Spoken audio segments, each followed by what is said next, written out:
Parce que moi, je me suis beaucoup renseigné ces derniers temps sur les recherches qui sont faites sur la longévité, Ouais. sur le fait de vivre plus longtemps. Et quand j'en parle à des gens, la réaction que j'ai toujours, c'est mais pourquoi tu voudrais vivre plus longtemps? Et c'est des réactions de résistance. Alors je dis pas que c'est mal, hein, je sais, moi-même je sais, j'ai pas vraiment tranché sur cette question-là. À quel point c'est moral ou naturel de vouloir vivre plus longtemps. Mais en tout cas, il y a vraiment cette résistance qui est ancrée chez énormément de personnes. Les gens se disent, c'est comme si les gens se disaient d'une certaine manière que la vie ne vaut pas le coup d'être vécue au-delà d'un certain temps. Bah ouais, ça fait... T'as dû voir, du coup, j'imagine que peut-être ça nourrit ta réflexion, cet Américain là qui pèse chaque complément alimentaire qu'il mange. Brian Johnson. Lui-même. Je suis très au courant de tout ce qu'il fait, ouais. Et il y a des choses, alors, ouais, mais c'est un mec hyper... D'ailleurs, c'est bizarre que ce soit un mec aussi controversé parce qu'il fait de mal à personne. Mais après, Mais c'est comme s'il incarnait effectivement, quand tu dis à des amis, j'ai pour projet de vivre le plus longtemps possible. Non, c'est pas ça que je dis, mais je mets le sujet sur la table. Ouais. Et c'est vrai qu'il y a certaines choses que je mets en place dans ma vie, même beaucoup de choses, où je pense à la longévité, à ma longévité. Mais c'est pas seulement pour moi, c'est aussi, je pense, quelque part pour...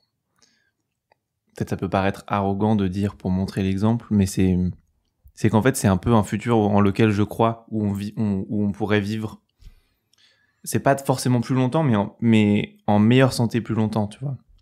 Et gagner des années avec nos petits-enfants. Et en fait, je pense que ça, tout le monde le veut. Quelque part. Mais en fait, c'est ça le sujet, et je pense que si on prend un peu de recul, en fait, y a pas besoin d'être aussi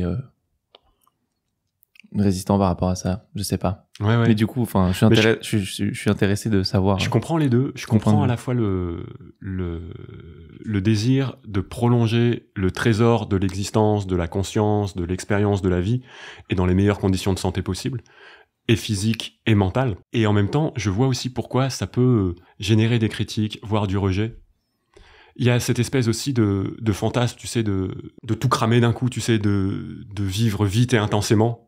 Et comme si, forcément, ce qui était durable était un peu morose, tu vois. De rationaliser tout pour prolonger quelque chose qui, finalement, on se fait chier, tu vois. C'est comme privilégier la sécurité à tout prix, plutôt que le risque et l'intensité, quitte à mourir. Il y a une forme de romantisation du risque et même de la mort jeune, tu vois. Si Jésus était arrivé jusqu'à ses 80 ans, peut-être qu'il n'aurait pas été une christique, tu vois. Il n'aurait pas été une figure de messianique. Che Guevara, enfin, le fait de mourir jeune, Bob Marley, toutes ces figures du rock et de la pop culture, le fait de disparaître dans la fleur du talent, de l'âge, de la puissance, et ça fige aussi une idole. En Asie, c'est différent. D'ailleurs, Bouddha est mort très vieux. Et en Chine, même la longévité, c'est vraiment un critère c'est vraiment quelque chose qui est très, très recherché. D'ailleurs, on appelle les anciens les immortels. Et tu vois des vieillards, tu sais, les représentations de vieux qui ont des têtes comme ça, hyper longues, avec des longues barbes sur les peintures traditionnelles chinoises. D'ailleurs, il y a un truc, faudrait que je sais pas si ça vaut le coup que je cherche pour trouver, mais il y a une légende d'un Chinois qui aurait vécu jusqu'à... Alors, je pense que c'est pas vrai, mais en tout cas, il y a vraiment des gens qui y croient. Un Chinois qui aurait vécu jusqu'à 300 ans, et il y a vraiment beaucoup de gens qui croient à ça. Ouais, en Inde aussi, t'as des yogis qui meurent pas, tu sais, Et il y a aussi cette idée d'accéder à l'immortalité. C'est d'ailleurs une des promesses du yoga, un des mantras, on dit ça, hein, Amrit, tu vois, le nectar. Il y a toujours c'est pareil, c'est le fantasme de l'humanité de repousser les frontières de la mort. Et alors avec ce Brian Johnson, ça passe par quelque chose qui a l'air en plus très, comme c'est un Américain, très technique, très, en plus c'est un milliardaire, donc tu vois, il y a le soupçon de l'immoralité derrière la richesse, c'est pour ça aussi que ça peut susciter des rejets. Mais à titre personnel, je pense être traversé vraiment par les deux les deux courants du paradoxe et le fait de voir aussi, d'avoir un jeune enfant, un petit bébé, de voir une vie se déployer, je pense qu'à un moment, c'est aussi sain de laisser la place. Et même, c'est vrai que en France, en Italie, au Japon, quand tu vas voyager dans d'autres pays où tu vois que il n'y a pas eu cette baisse de natalité qu'il y a eu en Europe et au Japon, tu vois, quand il y a plein de jeunes quelque part, tu sais, tu vois là...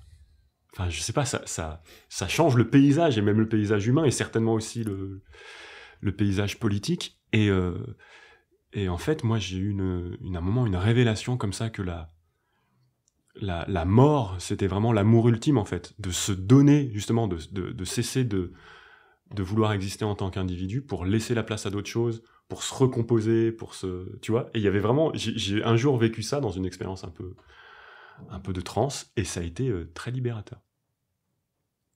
Donc voilà, mais on a sans doute aussi, on a un programme biologique qui fait qu'on cherche à vivre le plus longtemps et à se reproduire le plus. Enfin, ça c'est... D'ailleurs, il y a une corrélation dans les espèces, dans la nature, chez toutes les espèces, il y a vraiment une corrélation entre la fréquence à laquelle une espèce se reproduit et sa durée de vie. Uh-huh. Si tu te reproduis beaucoup, tu vas mourir vite, et si tu te reproduis peu, tu vas durer plus longtemps. Par exemple, les rapaces vivent assez longtemps, Uh-huh. parce que leurs portées sont très espacées, et on dit pas des portées, je pense. Les nichés. Les nichés, c'est ça, comme ça qu'on dit ? Je pense, ouais. Ah ouais, bien sûr. Et justement, ouais. et c'est aussi, et justement, ils peuvent se permettre de se reproduire moins fréquemment parce qu'ils ont pas de prédateurs. Plus t'as de prédateurs, plus il faut que tu te dépêches de... D'où les lapins. Voilà, exactement. Ouais. Oui, c'est sans doute une explication possible. C'est sûr qu'il y a une... Après, on voit bien que les êtres humains, ils sont tous... C'est paradoxal parce qu'on est toujours soumis au fonctionnement biologique, et on sent bien qu'on détraque aussi cette chaîne de l'évolution, quoi. On est à la fois soumis à ça, et en même temps, on y échappe aussi, en partie en tout cas. Le fait rien qu'on puisse en parler et l'observer et l'influencer un petit peu. Mais je sais pas, je pense que ce qui fait aussi très peur avec la longévité, c'est la vieillesse, la sénescence. Et on voit aujourd'hui comme la question du grand âge est dissimulée aussi, et personne n'a envie d'être vieux, grabataire. Personne n'a envie. Mais tu sais aussi que plus les gens meurent vieux, plus leur mort est... moins ils meurent dans la souffrance. En général, plus tu meurs vieux, plus tu meurs vite. Oui. Et c'est ce qu'on souhaite. C'est ce qu'on souhaite tous, de mourir vite. On veut pas agoniser. C'est ça qu'on redoute. Mais justement, si tu prends soin de toi pendant que t'es encore plutôt jeune, tu as moins de chances, justement, de manière un peu paradoxale, d'affronter cette descente aux enfers. Oui. Moi, je suis pas encore dans cet âge où mes parents se rapprochent de la mort, mais j'ai beaucoup d'élèves de yoga qui sont dans cette situation-là. Des gens un peu plus âgés que moi, qui sont plutôt quinquagénaires, qui sont confrontés à la mort imminente de leurs parents, à la prise en charge physique, sociale. Moi, mes parents, mon père, il bosse encore, il est pas encore à la retraite, il a 70 ans, et ma mère, pas loin. Ça a l'air d'être une épreuve assez traumatisante. Et c'est bizarre, on n'est pas... Certainement, on n'est pas obligé d'en faire un traumatisme. Pareil, les scandales qu'il y avait eu dans Orpea, toutes les EHPAD, la manière dont le grand âge est justement dévalorisé et caché, et dissimulé et maltraité. Mais moi, je suis d'accord avec toi, autant prolonger la jeunesse tant qu'on peut. Et c'est vrai que dans le yoga et dans l'hygiène de vie, parce que c'est aussi, en fait, on se rend bien compte que la vitalité, ça permet de faire plein d'expériences cool. Physiquement, intellectuellement. Puis j'imagine que quand t'as un enfant, t'as envie de le voir grandir et d'être le plus possible en forme pour... Ouais. Ah ouais, c'est clair. Et ça comme une cure de jouvence, un enfant.